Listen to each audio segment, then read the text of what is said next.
Assalamualaikum warahmatullahi wabarakatuh. Hey everyone, my name is Yolanda Mutiara. I'm from management class 22C with NPM 2210455. Kali ini kita akan membahas mengenai Business Feasibility Study. Nah, apa yang akan kita pelajari di pertemuan ini yaitu ada pengertian aspek operasi dan teknik, tujuan aspek operasi atau teknik, penentuan lokasi usaha, dan metode penilaian lokasi.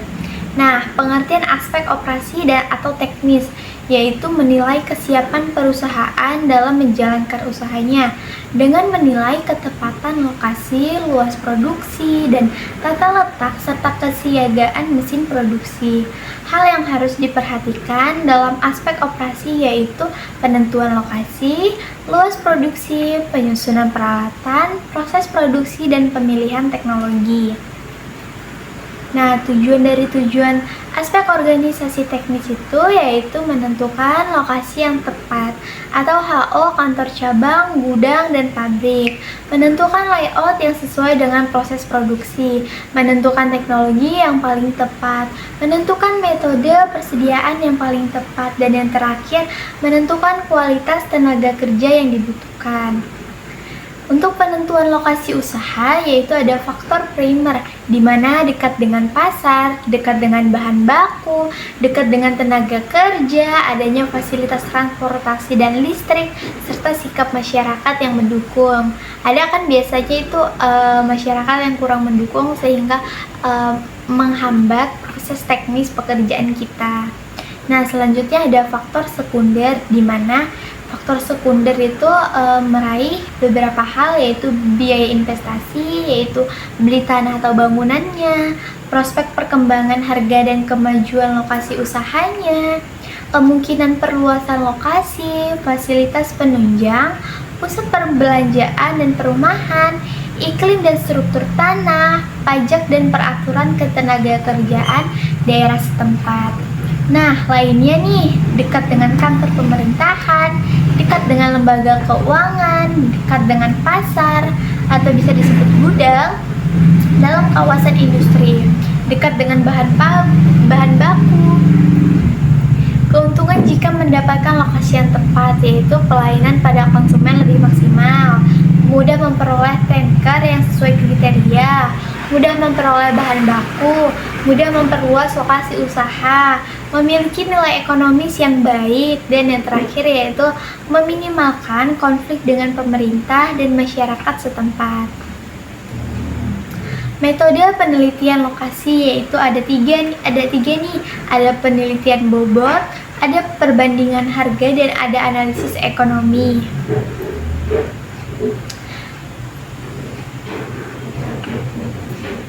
Metode penilaian bobot atau bisa kita sebut dengan faktor rating metode.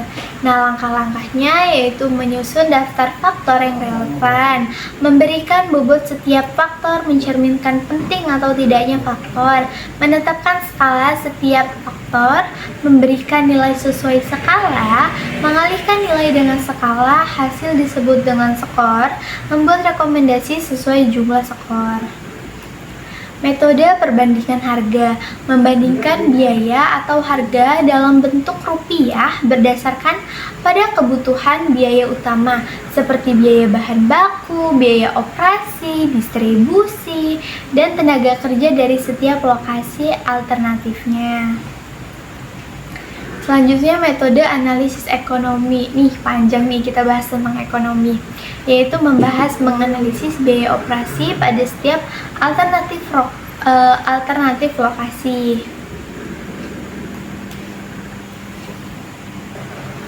Selanjutnya kita masuk ke materi luas produksi.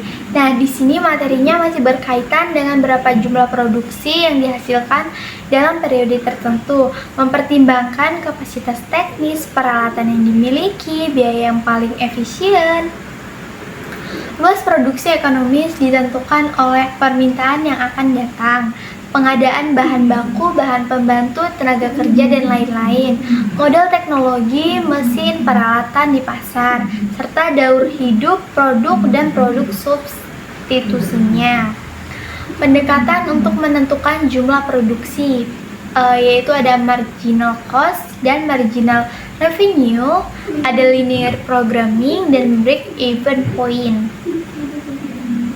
Metode menentukan luas produksi linear programming. Metode menentukan luas optimal kombinasi dua produk.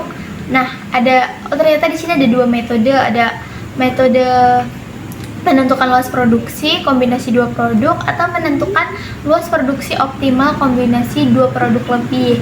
Nah, di sini ada asumsi dasar atau bisa disebut dengan divisibility. Biasanya di sini besaran forum kegiatannya variabel keputusan bentuk desimal atau pecahan. Selanjutnya ada asumsi dasar atau bisa disebut dengan linearity. Biasanya di sini fungsi dan tujuannya, fungsi kendala dan fungsi matematis linearnya. Selanjutnya ada asumsi dasar additivity, di mana kemungkinan penambahan volume kegiatan. Asumsi dasar proportionality, di mana perubahan volume kegiatan dapat berubah proporsional nilai fungsi tujuannya. Dan yang terakhir ada asumsi dasar atau bisa disebut dengan deterministik, atau setiap nilai besaran dalam fungsi tujuan dan kendala merupakan nilai besaran tertentu dan pasti. Menentukan luas produksi, yaitu break-even point atau bisa disebut dengan BEP. BEP penerimaan atau penghasilan dari penjualan hanya cukup menutup biaya total. Nah, diasumsikan biaya diperkirakan dengan tepat bisa dapat dipisahkan fix dan variabelnya. Tingkat penjualannya sama, harga jual dan biaya tidak berubah, hanya menjual satu macam barang saja. Nah, untuk pendekatan tabularis menghitung penghasilan dan biaya pada berbagai tingkat volume penjualan dan atau produksi. Pendekatan grafisnya yaitu menggambar kurva penghasilan, biaya tetap, biaya variabel, biaya total pada berbagai tingkat produksi, serta pendekatan aritmatik yaitu dalam satuan moneter dan dalam satuan unit barang. Nah, selanjutnya yaitu metode menentukan luas produksi menggunakan forecasting. Forecasting diperlukan untuk perencanaan keputusan bagi manajemen dan organisasi.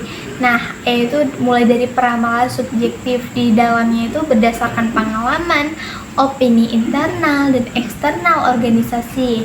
Ini pas bila dipakai waktu terbatas, tidak ada data historis, data tersedia tidak cukup memadai meramalkan jangka panjang. Selanjutnya yaitu casual forecasting, di mana menghubungkan dependen dan independen variabel penyebab perubahan dependen variabel.